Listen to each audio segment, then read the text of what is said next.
안녕하세요. 반갑습니다. 2학기 수업을 준비하는 다양한 방법 수다 토크쇼를 시작하겠습니다. 따봉! 안녕하세요. 시흥 연성중학교 체육교사 이태성입니다. 네, 안녕하세요. 시흥 능곡중학교에서 수학을 가르치고 있는 수석교사 서문정입니다. 안녕하세요. 백옷 해솔중학교 음악교사 윤희진입니다. 안녕하세요. 백옷중학교 기술교사 이현호입니다. 반갑습니다. 백옷 해솔중학교에서 국어를 가르치고 있는 교사 이상승이라고 합니다. 안녕하세요. 앞서서 다양한 수업 사례들을 봤어요. 참 좋은 내용이었던 것 같고요. 선생님들께서 패들렛을 특히 많이 사용하셨는데 협업 도구로서 패들렛은 아주 유용한 프로그램이었던 것 같습니다. 특히 패들렛에는 여러 가지 서식의 형태가 있는데 이 서식을 어떻게 활용하는지 우리가 또 나눠보면 좋은 도움이 될 것 같습니다. 네, 보통 셀프를 많이 씁니다. 선생님이 학생 수만큼 열을 만들어 놓고 번호를 붙여 놓아요. 해당 번호인 학생이 그곳에 내용을 씁니다. 수업 시간마다 계속 사용하다 보면은 그 학생들의 포트폴리오가 만들어지는 셈이죠. 그런데 열이 많다 보니까 스크롤바를 이동해서 한눈에 보기에는 좀 불편한 점이 있습니다. 저도 이제 모둠이나 개별 활동의 결과물을 공유하는 경우에 주로 담벼락이나 쉘프를 주로 사용합니다. 학생들이 직접 사진을 찍어서 이미지를 업로드할 수도 있고, 또 자료 수집하는 과정에서 URL 주소나 또는 이미지, 어떤 영상 등을 공유할 수 있어서 주로 패들렛을 활용하는 경우가 좀 많습니다. 저는 타임라인이나 담벼락도 되게 많이 쓰는데요. 저희 학교의 아이들은 그 패들렛을 딱 열어주면 들어올 때 다다다다다다 학번하고 이름부터 써요. 그 담벼락 쓸 때 되게 좋은데요. 학번하고 이름을 쓰니까 누가 썼는지가 다 보이잖아요. 이게 근데 학기 초에 교과 담당 선생님들이 연습을 조금 시켜주세요. 무조건 패들렛을 시작할 땐 학번하고 이름부터 써라. 그러면 다른 교과 선생님들이 연습 안 시키셔도 그게 한 번에 딱 연습된 거기 때문에 1년도 쭉 가거든요. 몇 년 동안 써도 상관은 없더라고요. 그래서 요렇게 학번하고 이름부터 쓰는 거 연습 한번 시켜주시면 굉장히 효율적으로 패들렛을 사용할 수 있어요. 저도 교과 수업에서는 사실 담벼락 기능만 많이 썼거든요. 그래서 처음에는 담벼락만 있구나 해서 이제 담벼락 위주로 쓰다가 어느 순간 이렇게 딱 화면을 이렇게 딱 바꿨는데 되게 많은 기능들이 있는 거예요. 그래서 요거를 어떻게 활용할 수 있을까 이제 생각을 해보다가 제가 마침 그 사회과 융합 수업이 있어서 거기에 지도가 있는 패들렛을 사용을 해봤거든요. 그래서 그 아이들이 뭔가 이 지도가 사회과 융합 수업에 아주 중요한 재미있는 요소가 될 것 같아서 한번 사용해 보았습니다. 먼저 아이들이 모둠별로 이렇게 나눠져 있어요. 그래서 모둠별로 나눈 다음에 아시아, 유럽, 아프리카, 아메리카에 해당하는 국가들을 이제 아이들이 이제 선정을 하는 거죠. 그 다음에 거기서 이제 나타나는 우리 음악교과니까 민요랑 악기를 이제 조사하고 이제 사회과 같이 했을 때는 뭐 축제나 아니면 기후 이런 것들을 이제 각자 맡은 역할을 이제 배분해가지고 이제 조사하게 이제 했습니다. 그리고 나서 이 패들렛에다가 이제 고정핀을 꽂아요. 그럼 아이들이 신나가지고 이제 자기 스스로 이제 우리 조에 이제 해당하는 국가가 어디 있구나 라면서 이렇게 고정핀을 꽂으면은 이제 말풍선이 이제 생성이 됩니다. 그럼 거기에 이제 아이들이 자기 구글 이제 프레젠테이션으로 만든 링크를 거기다 넣는 거죠. 그래서 그 링크를 각각 들어가면은 아이들이 조사한 뭐 기후나 축제, 문화, 악기 이런 것들을 이제 살펴볼 수 있도록 이제 진행을 했는데요. 이렇게 해서 나중에 발표를 하니까 약간 세계 여행 같은 방송으로 이제 진행이 돼서 애들이 이제 약간 비행기를 타고 가는 슝 가서 하는 그런 느낌으로 이제 수업을 할 수 있었습니다. 원격 수업 도구를 이용해서 교과 간 그리고 교과 내 다양한 융합이 이루어지고 도구와 도구가 또 서로 융합되면서 그 이상의 수업을 펼치기도 하는 것 같아요. 그렇네요. 근데 사실 제가 패들렛을 사용했을 때에는 이게 말풍선 이제 내용 칸이 이제 생성이 되었는데 사실 패들렛 그 말풍선 칸에도 뭐 사진이나 뭐 영상, 뭐 녹음 아니면 뭐 글 쓰는 내용 다 올릴 수는 있었어요. 근데 이게 안타까운 점이 말풍선처럼 이제 올라가니까 애들이 조사한 내용을 다 집어넣기가 너무 어려운 거예요. 그래서 이거를 어떻게 할 수 있을까 생각을 하다가 거기에 그냥 아까 제가 말씀드렸듯이 이제 구글 프레젠테이션을 링크 공유해서 이제 넣어놓고 이제 아이들이 그 링크로 타고 들어가면은 프레젠테이션에 각각 이렇게 그 슬라이드를 만들어서 아이들이 자기가 조사한 거, 뭐 기후면 기후, 악기면 악기, 뭐 민요면 민요 이렇게 녹음해서 올리거나 영상을 이제 첨부한다거나 그런 식으로 이제 발표 준비를 했었어요. 그러다 보니까 이게 굉장히 애들이 핸드폰으로 수업을 듣는 경우가 많아요. 그래서 요런 저희 교사들처럼 다 노트북을 이제 큰 화면으로 보고 있는 게 아니다 보니까 그런 것들을 이제 말풍선으로 패들렛에 직접 넣기보다는 구글 프레젠테이션을 하니까 더 많이 내용을 넣을 수 있고, 그다음 또 아이들이 제대로 각자의 역할을 실행하고 있는지도 확인을 할 수 있다 보니까 저희 교사 입장에서도 굉장히 좋았던 것 같아요.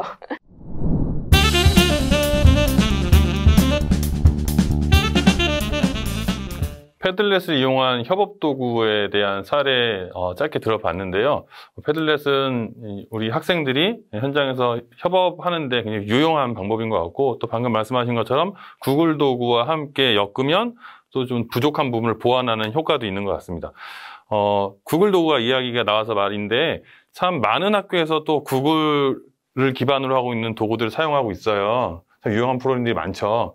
수업 현장에서 이 협업을 이끌어내기 위한 구글 도구 활용 사례를 또 이야기해보면 선생님들한테 도움이 많이 될 것 같아요. 이야기해볼까요?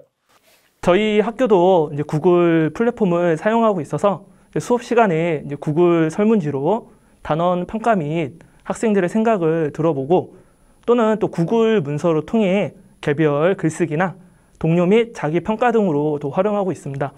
그중 이제 구글 문서는 학생들에게 이제 개별 과제로 배포하기 위해 과제 만들기에서 문서를 선택하고 학생별로 이제 사본 제공으로 체크한 후에 만들기를 합니다. 그리고 이제 수업 시간에 이제 학생들은 제출을 하고, 또 교사는 되돌려지기를 통해 이제 피드백이 가능하고요. 그러다 보니 실시간으로 학생들이 수업에 잘 참여했는지 또 관찰하는 부분에서 또 용이한 장점이 있어서 주로 이제 구글 문서를 사용하는 편입니다. 예, 저희 학교도 좀 비슷한데요. 1학년 같은 경우에 구글 폼으로 형성평가를 보는데요. 이것을 엑셀로 다운을 받아서 점수는 나오지 않고 문제, 그 다음에 정답, 그 다음에 자신이 표시한 답 이렇게 나오도록 가정통신용 학습 결과표를 만들어요. 만들어서 피드백 자료로 활용을 합니다.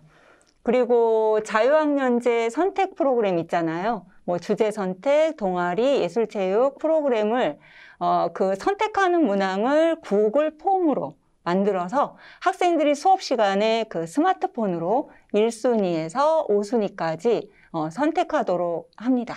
예, 마찬가지로 이것도 엑셀로 다운을 받아서 그 프로그램 반 배정을 했었어요. 네. 또 저는 이제 학생들이 개별로 이제 수송 기술과 관련된 주제를 정해 구글 프레젠테이션을 진행한 적이 있었는데요. 수업 시간에 이제 구글 프레젠테이션에 개별로 슬라이드를 이제 제작을 하고 또 발표 시나리오를 적은 뒤에 또 발표 수업을 또 진행했었습니다. 이럴 때 이제 학생들이 원격으로 발표하다 보니 부담이 좀 적어서 그런지 몰라도 대체로 발표를 좀 잘하는 편이었고요. 그리고 또 열심히 또 수업에 또 참여하려는 또 경향이 있었습니다. 그리고 이제 구글 미트도 녹화 기능이 있다 보니까 녹화된 영상을 보고 또 참고하는 경우도 있어서 구글 프레젠테이션으로 이렇게 수업을 또 진행한 장점이 또 있었습니다. 체육을 맡은 저도 구글 프로그램들을 쓰는데, 그중에 대표적인 게 저는 구글 시트를 자주 사용했었어요. 구글 시트를 이용하면 아이들의 누적 기록을 언제 어디서나 기록할 수 있어서 좋았고, 또 아이들이 직접 기록하게 하면 수업의 운영 시간이 줄어드는 효과가 있더라고요. 아이들의 데이터를 직접 입력하면. 왜냐면 교사 혼자 입력하면 한 명 한 명 보고 입력할 때마다 오랜 시간이 걸리니까요. 근데 대신에 문제점이 하나가 있었어요.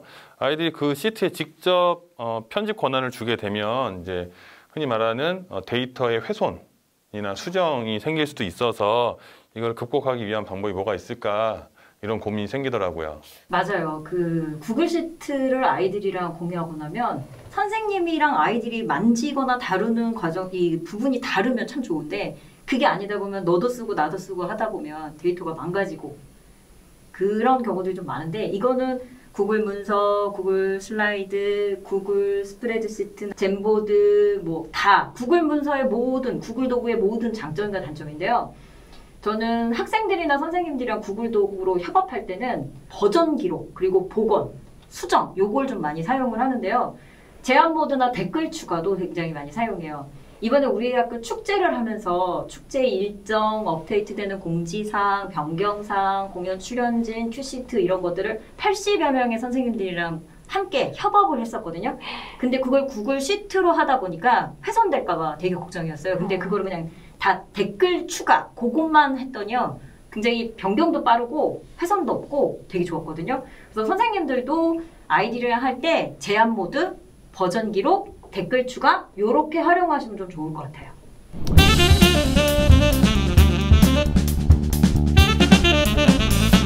이젠 전면 등교가 사실 저희의 목표잖아요. 그리고 코로나를 극복하고 전면 등교하게 될 텐데 이 전면 등교해서 우리가 이제까지 사용했었던 다양한 소프트웨어들, 원격 수업 도구들을 전면 등교한다고 이제 뒤로 내려놓을 수는 없잖아요. 이제 그것들을 가져가야 한다고 봐요. 왜냐하면 그것들이 가지고 있는 장점이 있으니까요. 그렇다면 우리가 등교 수업에서 사용할 수 있는 유용한 원격 수업 도구는 뭐가 있을지 그리고 그런 사례가 있으시면 얘기해 주시면 좋을 것 같아요. 원격 기간에 이미 다 사용해 보셔서 다 알고 계시는 젠보들을요. 저는 교실 수업에서 사용했더니 저는 그냥 애들이 다 사용할 줄 아는 거고 이미 많이 사용을 했으니까 별로 그렇게 신기할 거라고 생각 안 했는데 갑자기 탄성이 들어서 조금 깜짝 놀랐어요. 그러니까 젠보드를 큰 화면으로 같이 보여주면서 하니까 자기네들이 다다다다다 들어오면서 스티커를 다다다다 붙이니까 그게 되게 신기하고 재밌었던 거예요. 그래서 협업이 뭔지를 눈으로 시각하면 훨씬 더 반응과 참여가 활발해진다는 걸 몸소 체험하고 나니까 원격 기간에만 쓰는 게 아니라 등교 기간에도 꼭 써야 되겠다라는 생각을 했거든요. 저도 교실에서 카웃을 활용해서 써봤어요. 아이들한테 핸드폰을 다 나눠주고 이제 카웃의 문제가 모니터에 뜨는 건데 카웃은 퀴즈 프로그램이에요. 퀴즈 프로그램을 이용해서 아이들이 실시간으로 문제를 풀고 그 결과가 모니터에 바로바로 뜨니까 피드백이 즉각적이니까 아이들은 굉장히 거기서 호기심을 느끼고 자신의 순위가 오르락 내리락 하니까 거기서 느끼는 쾌감이 있더라고요. 그래갖고 이거는 전면 등교 가도 앞으로 꾸준히 사용할 것 같아요. 멘티미터에 워드 클라우드라는 기능이 있는데요. 그 글씨들이 거의 뇌 모양처럼 예쁘게 이렇게 움직이면서 만들어지는 건데 저는 그걸 시험을 앞두고 공부하면서 시험에 나오는 개념이나 아니면 중요한 단어나 문장이나 표현들 이런 걸 한번 적어 놓고 같이 쉬운 말로 왜 그 컨닝 페이퍼처럼 딱 개념만 딱 모아놓는 그런 거 한번 만들어보자 했었는데 이게 원격 기간에 할 때는 조용한 가운데 마이크 안 켜잖아요. 선생님만 켜잖아요. 조용한 가운데 만들어지다 보니까 15분이면 딱 끝났어요. 근데 이거를 수업 시간에 갖고 와서 하니까 서로 가르쳐주고 이건 몇 페이지에 있는 거야.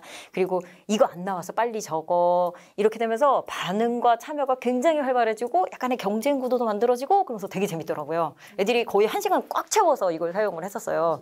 그래서 원격 기간에 사용하는 것보다 이거는 확실히 가치 있는 기간에 협업으로 사용하는 게 훨씬 좋겠다라는 생각을 했었어요. 또 하나가 저는 이제 체육이다 보니까 교실 밖에서 사용해야 되는 게 있는데 GPS를 이용한 러닝 어플이 굉장히 많아요. 그 러닝 어플을 이용해서 학생들이 학교 운동장을 뛰고 그 뛴 거리가 측정되게끔 해서 그 거리를 학생들한테 개인 목표로 주고 오늘 시간 안에 2.5km를 달성하자 이렇게 했더니 아이들이 평상시에 그냥 뛰라고 했을 때는 이걸 왜 뛰나라고 느끼겠지만 자기 핸드폰에 자기 거리가 뜨니까 굉장히 목적의식을 갖고 그리고 도전감을 갖고 뛰더라고요. 그래서 우리가 원격 수업에서 사용했었던 그리고 사용할 수 있었던 다른 모든 프로그램들은 이제 학교 안으로 갖고 들어올 준비가 되고 있는 것 같아요. 네. 저희 그 자가격리 학생이 발생한 적이 있었는데요. 수업 시간에 그 등교한 학생하고 자가격리 집에 있는 학생이 같이 공부하면 좋겠다. 그래서 줌을 열어놨어요. 줌을 열어놓고 수업 내용은 이제 화면 공유를 띄웠죠.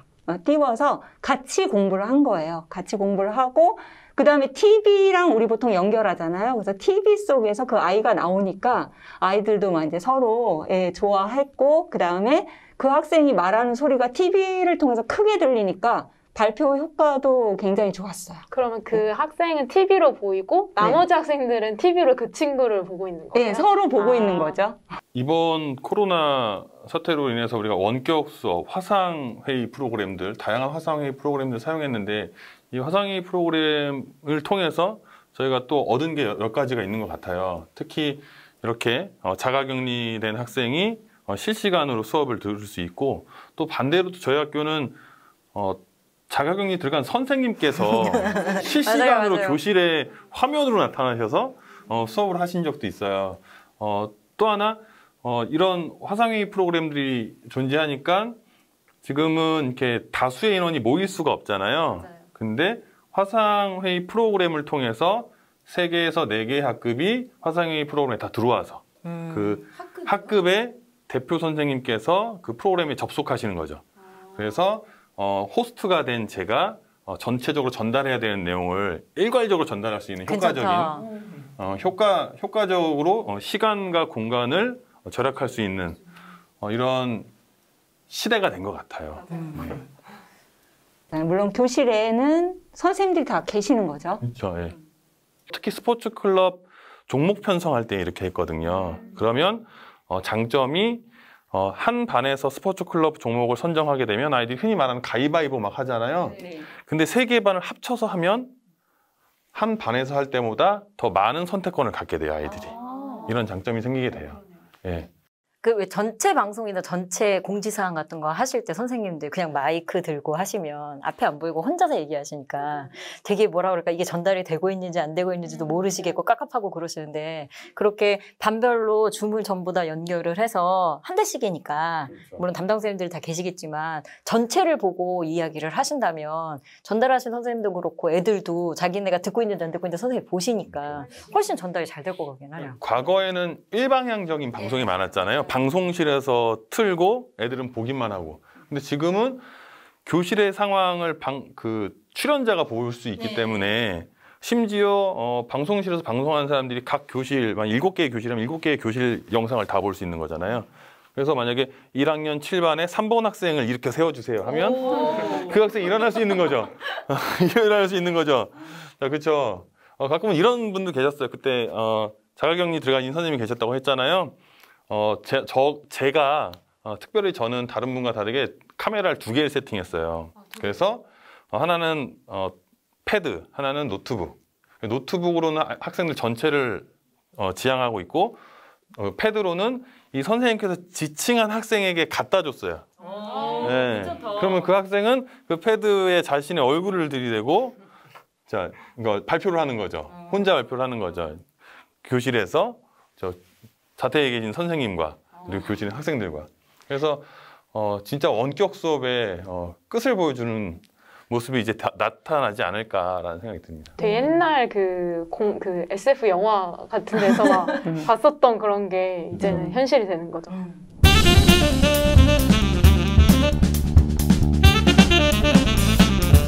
코로나로 인한 원격 수업은 협업 수업뿐만이 아니라 평가에도 많은 영향을 미쳤어요. 특히 대면 수업과 비대면 수업이 혼재되면서 평가에 대한 다양한 지침도 내려왔었는데 반면 이런 원격 수업 도구들은 우리 평가를 좀 더 효율적으로 그리고 효과적으로 그리고 타당하게 만들어주는 계기도 된 것 같아요. 특히 과정 중심 평가, 성장 중심 평가가 중요시 되고 있는 이 시점에서 이런 다양한 수업 도구들은 어떤 영향을 미칠 수 있고 그리고 어떤 장점이 있었는지 우리가 이야기해보면 좋은 사례가 될 것 같습니다. 작년에 제가 6교시여서 수행평가 할 걸 다 끌어안고 갔어요. 저희가 3분의 1 등교할 때이기 때문에 2주 동안 못 보고 이제 애들 오기만 해봐라. 평가해야 한다. 이렇게 하고서 6교시라서 평가할 걸 싸들고 딱 들어갔는데 애들이 저를 보더니 이러는 거예요. 그래서 왜 수행평가 준비 안 했어? 그랬더니 살려주세요. 6교시 중에 5교시를 수행평가 봤어요. 선생님 것까지 하면 하루 종일 수행평가예요. 그러길래 그러면 우리 내일 볼까? 그랬더니 아이유보다 아름다우세요. 이러시는 거예요. 이러는 거예요, 애들이. 그래서 아이유한테 욕하지 마. 제가 그랬었거든요. 진짜 불쌍했어요. 근데 교사로서도 되게 막막해요. 맞아요. 올 때만 평가할 수 있으니까 작년 일이지만 올 때만 평가할 수 있으니까 너무 막막했어요. 진짜로. 맞아요. 그 성장 중심 평가, 과정 중심 평가가 중요하다고 하는데 우리는 언제 평가 볼까? 언제 평가 볼까? 그리고 저는 아이들한테 그래서 하이에나가 그 먹이를 노리듯이 아이들이 오는 날만 이제 아이들이 오는구나, 이제 평가봐야지. 이런 사태가 되게 웃기고 슬펐던 현실이었던 것 같아요. 원격 수업 도구로 성장 중심 평가, 과정 중심 평가가 일어날 수 있는 다양한 사례가 이제 있을 것 같아요. 또 다른 사례 또 있으시면 말씀해 주세요.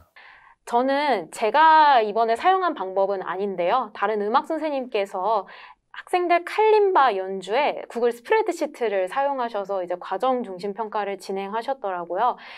칼림바 연주를 할 적에 과제곡이 있고, 그다음에 연습곡이 이제 따로 이렇게 준비를 해놓으셨고, 스프레드시트 이제 사용하면서 거기에 아이들 이름을 적고, 이제 옆에는 이제 과제곡을 적음으로써 체크박스를 이제 삽입을 하셨어요.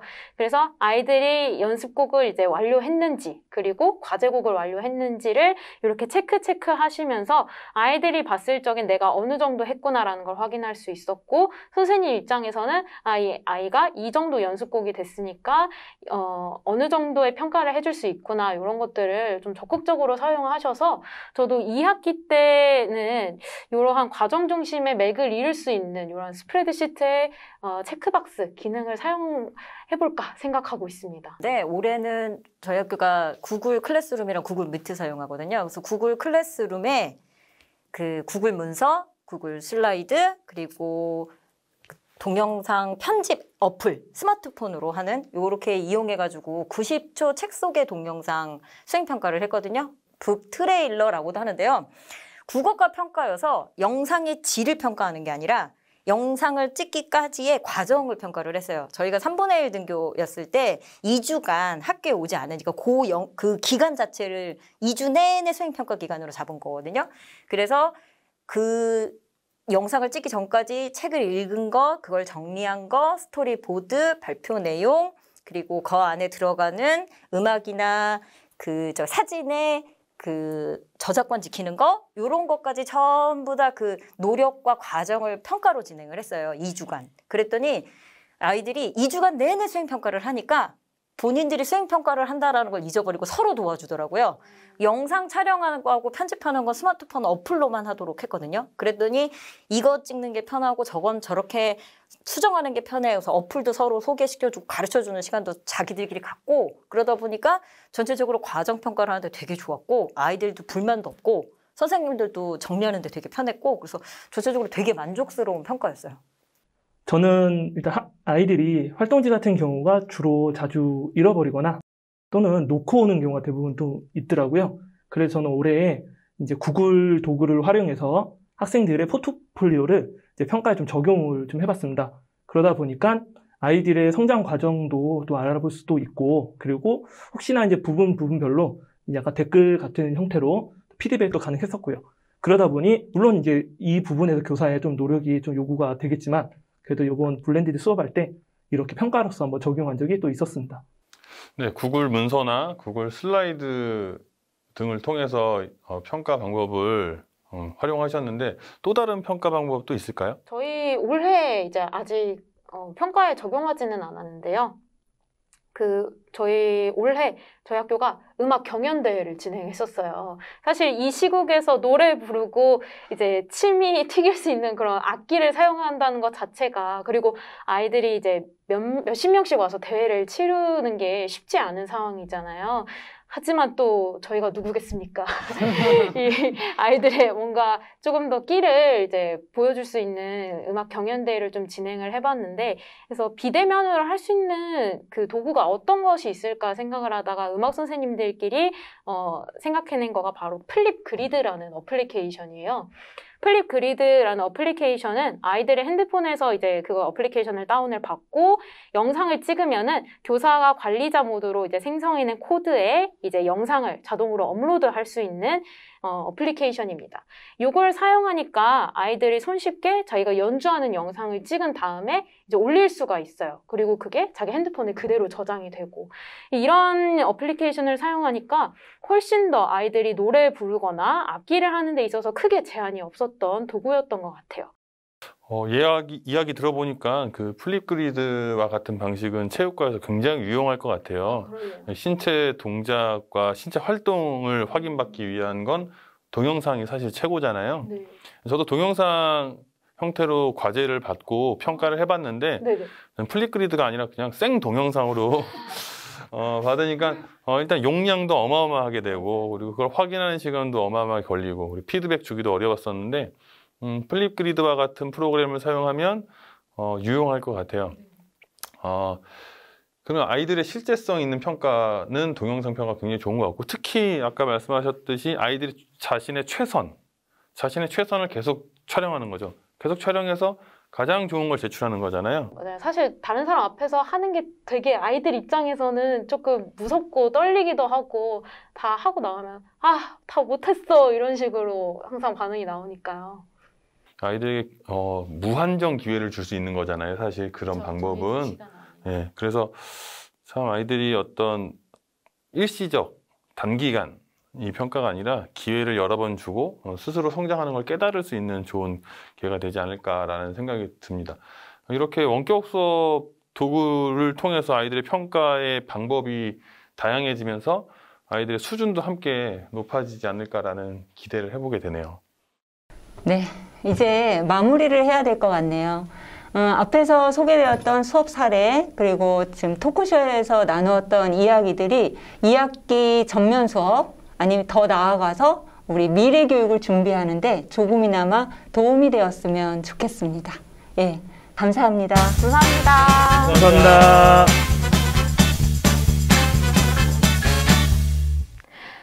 사회적 거리두기가 아직은 높은 수준이지만 전국의 교직원들이 백신 접종을 하고 있고 또 국민들도 순차적으로 백신 접종을 하고 있기 때문에 곧 전면 등교가 가능해질 것으로 보입니다.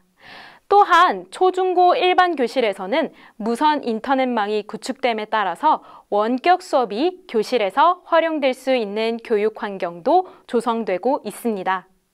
지금 우리는 2학기 전면 등교와 함께 미래 교실, 미래 수업을 향한 준비를 한 단계씩 해야 될 때라고 믿습니다. 수다 토크쇼는 기본적으로 2학기를 위한 수업 제안이지만 한 걸음 더 나아가 미래 수업 교실 구축의 작은 제안이 되었으면 좋겠습니다.